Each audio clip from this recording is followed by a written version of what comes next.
Plastic की बोतल में पानी को घंटों तक किस तरह से ठंडा रख सकते हैं। कढ़ाई में कुछ भी फ्राई करते हुए ऑयल के छींटे उड़ते हैं, उनसे किस तरह से महफूज रख सकते हैं। बिल्कुल छोटे साइज़ की चूड़ियाँ अगर आप हाथों को गीला किए बगैर साबुन और बगैर लोशन लगाए पहनना चाहते हैं तो उसके लिए एक टिप। मिर्चों को मानसून के मौसम में कीड़ा लगने से बचाने के लिए एक टिप। और हल्दी को चेक करने के लिए कि ये खालिश है या इसमें मिलावट है, एक टिप शेयर की जाएगी। अस्सलाम वालेकुम व्यूअर्स, आज की वीडियो में ये तमाम चीज़ें आपके साथ शेयर करूंगी। तो चलिए स्टार्ट करते हैं आज की पहली टिप से। इस तरह की बोतल में पानी काफ़ी देर तक ठंडा रहता है, लेकिन प्लास्टिक की बोतल में पानी सिर्फ कुछ ही देर ठंडा रहता है और फ़ौरन ही गर्म हो जाता है। तो प्लास्टिक की बोतल में ज़्यादा देर तक घंटों तक पानी को ठंडा रखने के लिए एक टिप आपके साथ शेयर करती हूँ। हमने यूज़ करना है फॉयल पेपर। फॉयल पेपर जो है वो अपने टेम्परेचर को लॉक कर देता है। हम इसका एक बड़ा पीस लेंगे जिससे बोतल के गिर्द हम लपेट देंगे। आप कोई सी भी कोल्ड ड्रिंक की बोतल जो कि आमतौर पर घरों में यूज़ होती हैं ड्रिंक्स की, उसको भी हम पानी के लिए यूज़ कर लेते हैं, तो उसके ऊपर भी यही ट्रिक अप्लाई कर सकते हैं। इसकी शाइनिंग वाली साइड को आपने बाहर रखना है। इस तरह बाहर से जितनी भी हीट होगी वो अंदर नहीं जा सकेगी। और अगर आपने चिल्ड वाटर की बॉटल ली है तो आपका पानी उसी तरह से चिल्ड ही रहेगा, बाहर का टेम्परेचर उस पर असर नहीं करेगा। इसको अच्छी तरह से आपने रैप कर लेना है। ये पेपर मोल्ड हो जाएगा, नीचे की तरफ से भी अच्छी तरह से इस तरह से हम इसको बंद कर लेंगे और ऊपर से भी इसी तरह से दबा देंगे।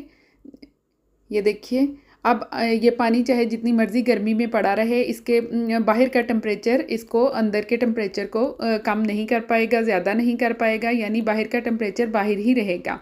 ये देखिए, इस तरह से आप इसे सफ़र में भी कैरी कर सकते हैं, कहीं भी अपने साथ ले जा सकते हैं। जब ज़रूरत हो खोलें और पानी यूज़ करें। पानी कई देर तक ठंडा ही रहेगा और तकरीबन आधा दिन आप इसको इसी तरह से यूज़ कर सकते हैं। तो चलिए आज की नेक्स्ट टिप की तरफ चलते हैं, जो कि फ्राइंग से रिलेटेड है। कढ़ाई में हम इस तरह से ऑयल डालते हैं, इसमें चिप्स फ्राई करते हैं या कोई सब्ज़ी फ्राई करते हैं तो गरम ऑयल में डालनी होती है। जब हम डालने लगते हैं तो उसके छींटे उड़ते हैं और वो हमें अक्सर हमारी स्किन को डैमेज कर देते हैं। तो इस तरह से नहीं करना। जिस तरह से ये सब्ज़ी मैंने कट की है तो चॉप बोर्ड में एक साइड पे जो सुराख होता है उससे हम इस तरह से इसमें डाल देंगे। इस तरह से बिल्कुल भी छींटे नहीं उड़ेंगे और सिर्फ जो वेजिटेबल या जौन सी भी चीज़ आपने फ्राई करनी है वही अंदर जाएगी। ये देखिए, इस तरह से जितनी भी सब्ज़ी है वो आप थोड़ी थोड़ी करके भी इसमें डाल सकते हैं या सारी भी डाल सकते हैं। ऑयल काफ़ी गर्म था और लेकिन कोई भी बिल्कुल भी छींटे नहीं उड़े हैं। ये देखिए, इसको बाद में हिला के तो जिस तरह से भी आप फ्राई करना चाहें कर सकते हैं। है ना कमाल का आइडिया। मैंने 2 दफ़ा करके इसी तरह से भिंडी इसमें डाल दी है और ये फ्राई हो रही है। चलिए आज की तीसरी टिप की तरफ चलते हैं, जो कि बैंगल्स को लेके है। ये देखिए, ये काफ़ी छोटे साइज़ की बैंगल्स हैं। बिल्कुल ये मेरे हाथ में हिलती भी नहीं है जब मैं ये इसे अपनी कलाई में पहनती हूँ। ये देखिए, अब मैं तो ना तो अपने हाथों को वॉश करना चाहती हूँ कि साबुन के साथ इसको पहनूँ, ना ही लोशन वगैरह लगाना चाहती हूँ। अक्सर हम तैयार हुए होते हैं तो उसके बाद हमने एंड में ये चूड़ियाँ वगैरह पहननी होती हैं।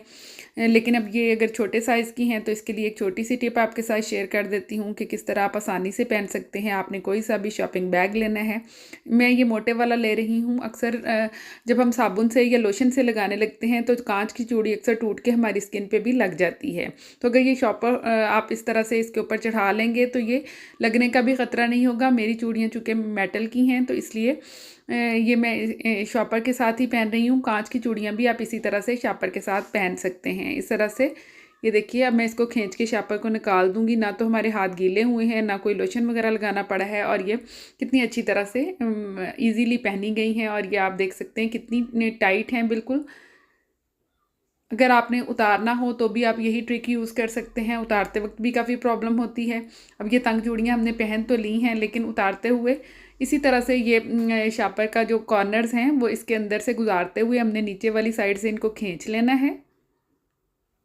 ये देखिए, सारी तरफ से इसी तरह से खींच लेंगे। चूँकि इनमें स्पेस बहुत कम है तो इसलिए थोड़ी सी स्ट्रगल करना पड़ रही है। ये देखिए, अब ये जैसे आसानी से पहन ली थी हमने उसी तरह से ये आसानी के साथ उतर जाएंगी। थोड़ा सा प्रेशर देना पड़ेगा और चूँकि ये बहुत ज़्यादा टाइट हैं तो इस तरह से खींचते हुए मैं इसको उतार लूँगी। अब ये साथ ही शापर भी उतार देते हैं। ये देखिए, है ना कमाल का आइडिया।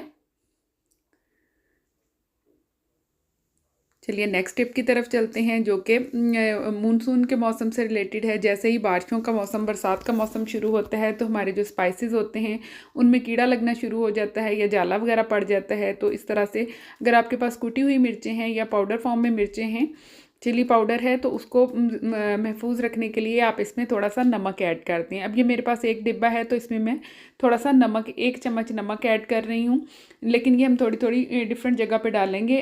थोड़ा सा मैंने डाल दिया है, उसके बाद थोड़ा सा हिलाया है ताकि ये नमक नीचे चला जाए।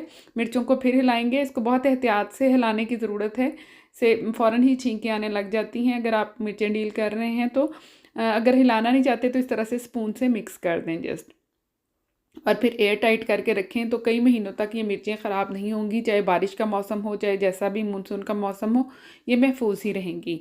नेक्स्ट टिप हल्दी को चेक करने से रिलेटेड है। कई दफ़ा हमें हल्दी खालिस नहीं मिलती, तो अगर आपने चेक करना हो कि हल्दी खालिस है या नहीं है तो उसके लिए आप ये ट्रिक अप्लाई कर सकते हैं। मैंने ये हल्दी ली है, मेरे पास रेडीमेड ही हल्दी है, बाज़ार से ली हुई है। आई एम नॉट श्योर कि ये खालिस है कि नहीं है।